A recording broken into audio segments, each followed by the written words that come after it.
నల్లగొండ జిల్లా మిర్యాలగూడ పట్టణంలోని NSP camp మైదానంలో తలపెట్టిన శ్రీ మహాలక్ష్మి యాగంలో ప్రతి ఒక్కరిని భాగస్వాములను చేసే కార్యక్రమాలలో భాగంగా మార్చి 16వ తేదీ వరకు విద్యా సంస్థలలో భిక్షాటన కార్యక్రమం చేపట్టారు. ఇందులో భాగంగా మిర్యాలగూడ పట్టణంలోని సంస్కృతి స్కూల్లో విద్యార్థులను వారి తల్లిదండ్రులను యాగంలో భాగస్వాములను చేయాలని భిక్షాటన చేపట్టారు.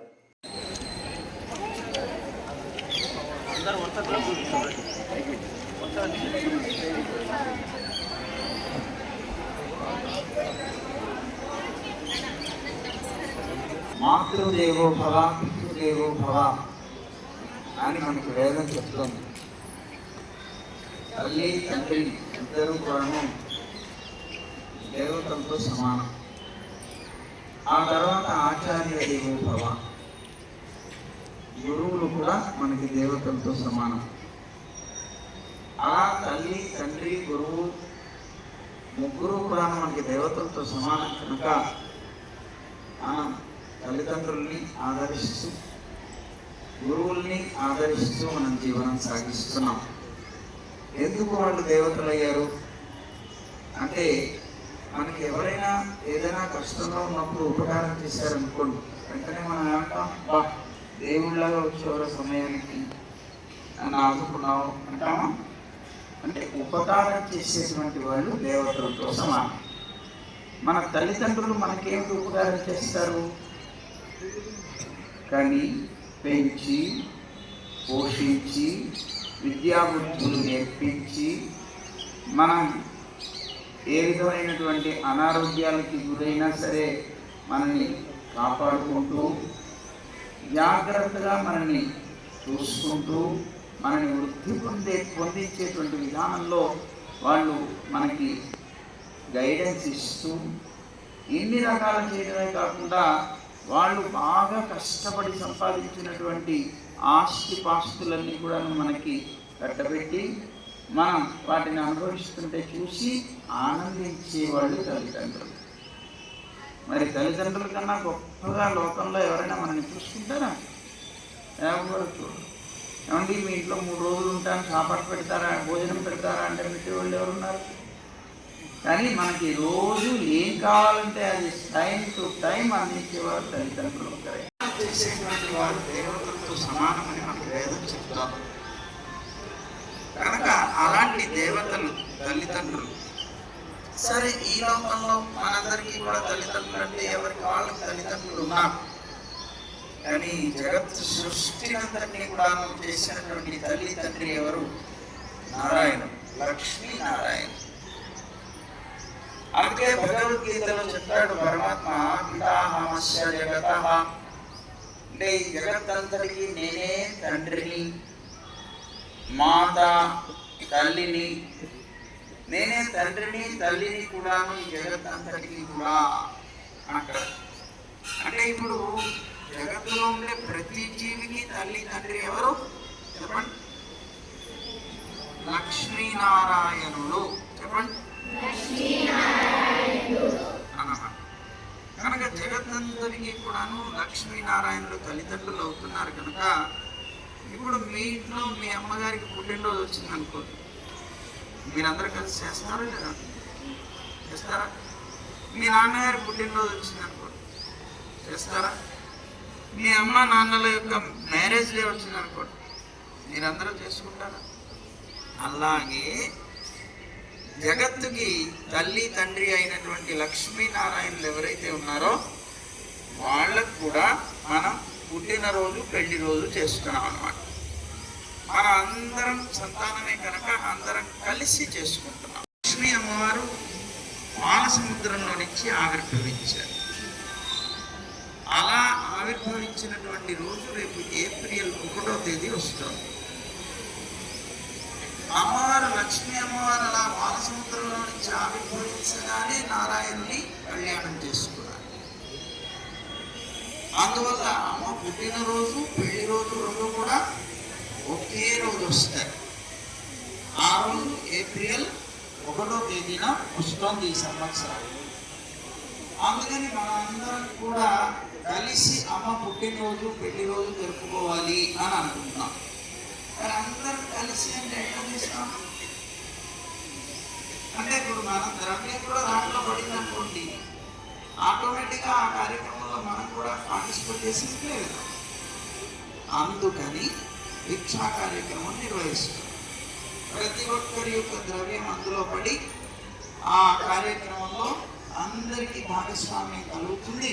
అందరం సంతానమే కదా, అందరం కలిసి మనం చేసుకుంటున్నాం అనేటువంటిది మనందరికీ కూడా ఒక భావన కలిగి మనందరం ఇందులో భాగస్వాములు అవ్వడం కోసంగా దీక్షా కార్యక్రమాలు నిర్వహిస్తున్నాం.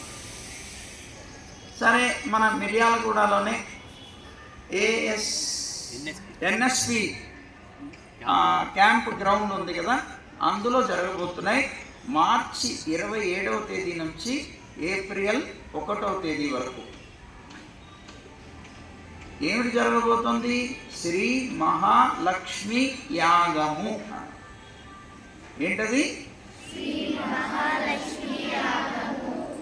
యాగము అంటే అర్థం ఏమిటి అంటే దేవతల యొక్క పూజ, దేవతల్ని పూజించే విధానాన్ని యాగము అని అంటారు.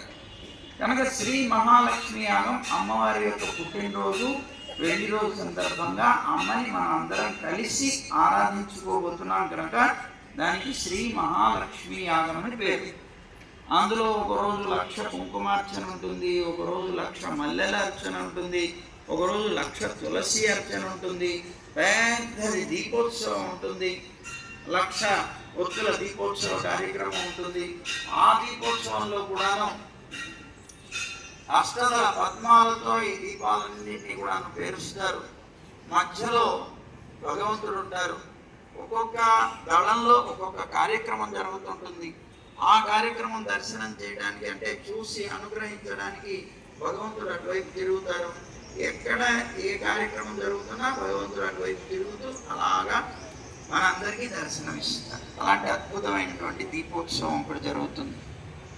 అలాగే అమ్మవారు పాల సముద్రంలో నుంచి ఆవిర్భవించారు కదా, అందువల్ల పాల సముద్రం కూడా అక్కడ తయారు చేస్తాం. అమ్మ యొక్క ఆవిర్భావ ఉత్సవాన్ని మనం దర్శనం చేస్తాం ఏప్రిల్ 1వ తేదీ.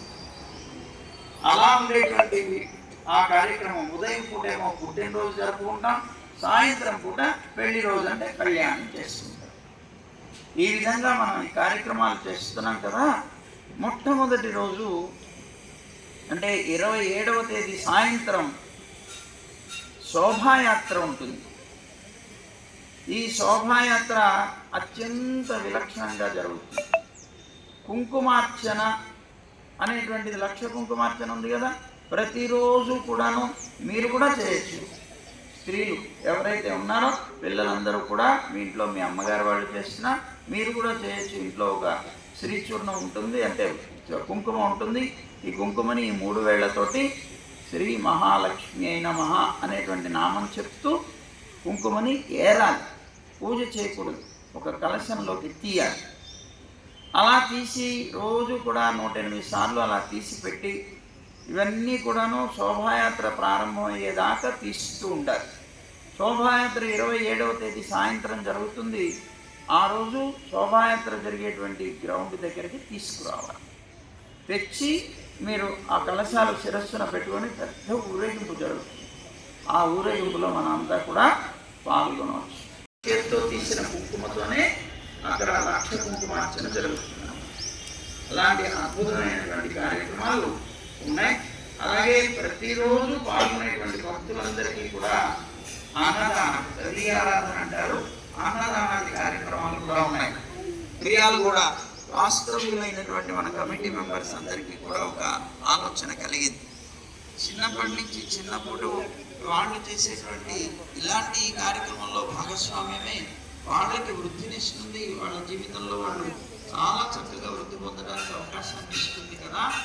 అందుకని స్కూల్స్లో కూడా చేద్దామండి అని.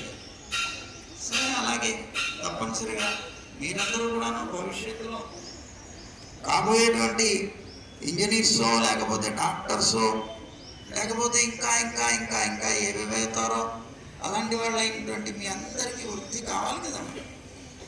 అందరికీ ఏం కావాలి? ప్రధానంగా వృత్తి కావాలంటే డబ్బు కావాలి కదా. డబ్బు అంటే ఎవరు? లక్ష్మే కదా. ఆ లక్ష్మిని మనం ఆరాధన చేస్తే మనకు అన్నీ వస్తాయి. కనుక అందరి యొక్క ద్రవ్యం తీసుకొని ప్రతి వారు ఇందులో భాగస్వాములు కావాలి అనేటువంటి ఉద్దేశంతో ఈ కార్యక్రమం నిర్వహిస్తున్నాం. కనుక మీరందరూ కూడా పాల్గొనవచ్చు. మీ అందరికీ అవకాశం కల్పిస్తున్నాం. ఇప్పుడు భిక్షా కార్యక్రమం ప్రారంభం.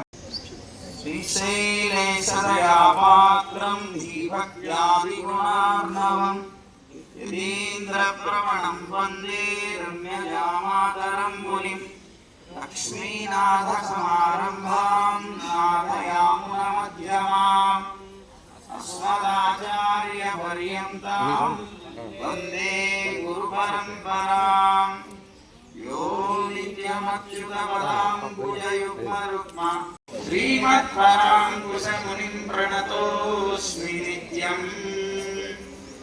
ఓం భగవన్నారాయణాభిమతానురూప స్వరూప రూప గుణవిభవ ఐశ్వర్యశీలాజ్ఞనవధికాతిశయ అసంఖ్యేయ కళ్యాణ గుణగణాం పద్మనాలయాం భగవతీం శ్రియం దేవీం విద్యానపాయినీం త్రిభువనభూతికరి ప్రసీద మహ్యం ప్రకృతిం వికృతిం విద్యాం సర్వభూతహిన ప్రదాం శ్రద్ధాం విభూతిం సురభిం నమామి పరమాత్మికాం వాచం పద్మాలయాం పద్మాం శుచిం స్వాహాం ఆవరీం అదితిం జదితిం దీప్తాం వసుధాం వసుధారిణీం నమామి కమలాం కాంతాం